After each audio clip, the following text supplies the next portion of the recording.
우선 중대재해처벌법이 상시 근로자 5인 이상 50인 미만 사업장도 지금 올 1월부터 시행이 되고 있다는 거 알고 계시죠? 네.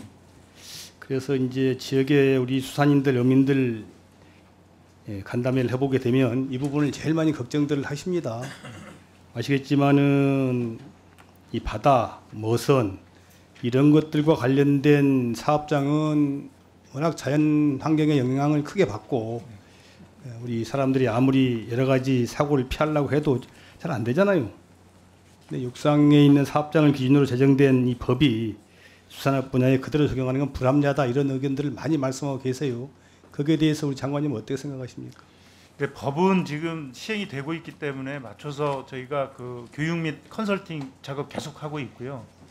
우리 예방 작업할 수 있도록 하겠고 하여튼 좀 개선된 방향으로 갈 수 있도록 법안이 잘 좀 구성이 됐으면 하는 바람도 있습니다. 그런데 이제 몇 가지 좀 면서 좀 확인을 좀 해보겠습니다.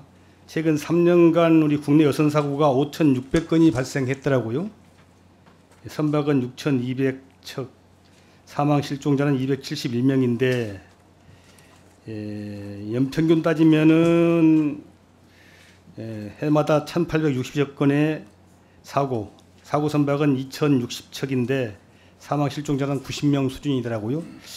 이것이 전체 산업 재해율에 비해서 한 10배가량 높은데 장관님 알고 계시죠? 예, 알고 있습니다. 예. 사망자 숫자는 14배가량 높더라고요. 이런 특수한 이게 현상이라든지 현실에도 불구하고 중처법을 이 선박에 바로 적용해 버리게 되면은 어민들이 어떻게 이거 견디겠습니까? 근데 해수부가 너무 좀 나이브하게 대응하는 것이 아니냐 이런 말씀을 드리지 않을 수가 없어요. 장관님 말씀드린 해수부가 지금 취한 조치가 뭐가 있습니까?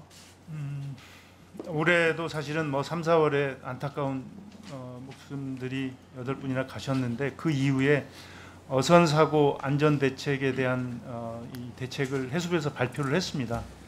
그래서 그간에 하지 못했던 내용들을 담았고요.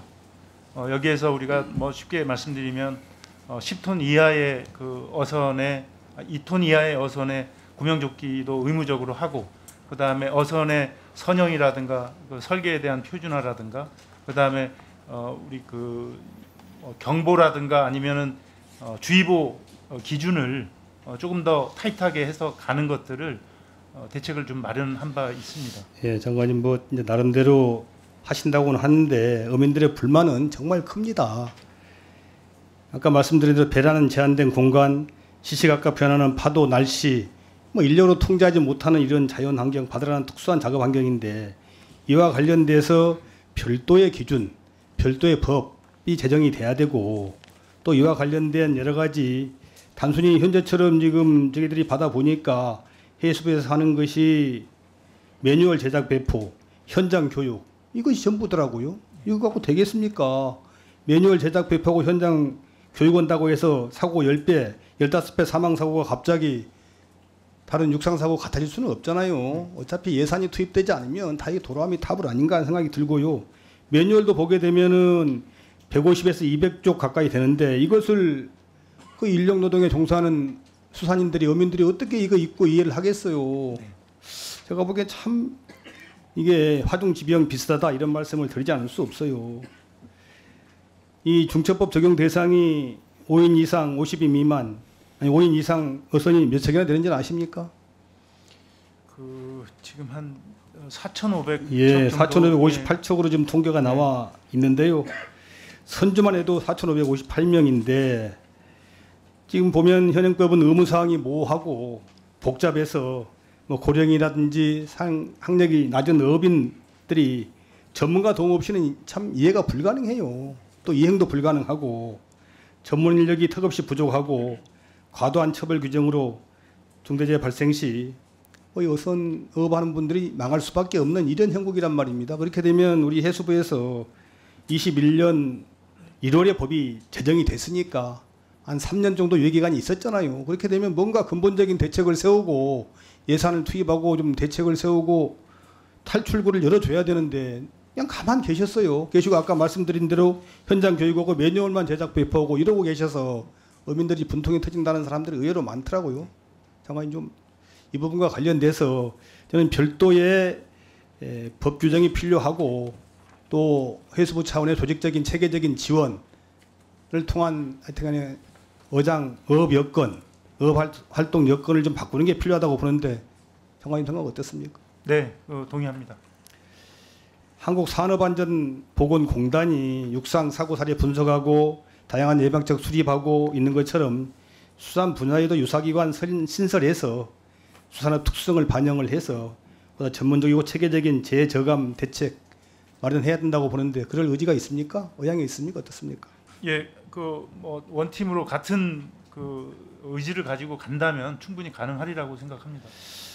우리도 외국처럼 선박에서 기계 장비를 사용한 조업 중에 발생하는 안전사고 방지 장치, 또 해상 출항 방지 벨트 등과 같이 우리도 재해를 예방하기 위한 다양한 설비 장치들이 연구되고 개발되고 보급되고 또 정부에 지원할 수 있도록 해수부의 적극적인 지원과 사업 추진이 필요하다고 보는데 장관 그렇게 추진할 의향이 있는 것이죠? 예, 지금 R&D도 하고 있지만 더 적극적으로 임하겠습니다.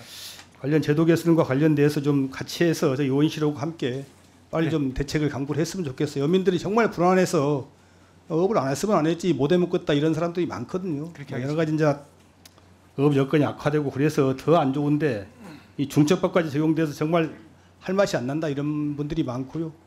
지역에서 뭐 여수 같은 데라도 수산업이 주된 업종 하시는 분들이 제일 요즘에 희망사항이 청탁 들어오는 게요.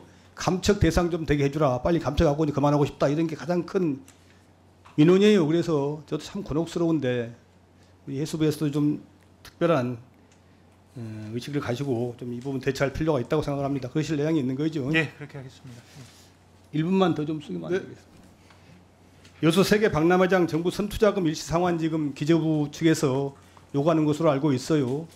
아시겠지만은 2012 세계 박람회는 정부와 우리 해수부, 특히 해수부가 중심이 된 정부와 전남도와 여수시가 함께 총력을 기울여서 세계인 행사가 됐고 사후 활용도 지금 뭐 10여 년에 걸쳐서 논란이 있었지만은 정부가 책임지고 공공개발을 하는 것으로 이렇게 가닥이 잡혔지 않습니까? 그래서 여수광양 항만공사가 하는 것으로 법이 개정이 돼서 작년 5월에 이제 항만공사가 재단으로부터 권리 의무 승계받고 유지 관리 책임지고 있고 현재는 마스터 본론 용역을 지금 올해 내년 연행을 하고 있는 겁니다. 그런데 이게 선투자금 중에 1,000억 원 갚았는데 남은 3,658억을 뭐 이게 국가 여러 가지 수입이 준다고 일시에 상환하라고 이게 요구하게 되면 어떻게 하라는 말입니까? 제가 보기엔 기재부 입장을 이해할 수가 없는데 제가 보기엔 해수부가 너무 좀 소극적으로 대응하시는 것 같아서 장관님 입장이 어떠신지. 네. 네, 여수광양 항만공사가 25년까지 지금 어떻게 보면은 기재부에다가 말씀하신 부분들에 대한 것들을 해야 되는데 이게 경영하고 같이 관련되다 보니까 뭐 1년, 3년, 5년, 10년으로 이렇게 나눠서 할 수 있는 것까지 같이 포함해서 지금 고민을 하고 있습니다. 최대한 저희가 이제 할 수 있는 부분들 노력을 해가지고 여수항만공사 그다음에 우리 기록에 남아 있는 역사적인 장소인 여수 엑스포장 잘 진행될 수 있도록 노력하겠습니다. 네, 수고하셨습니다.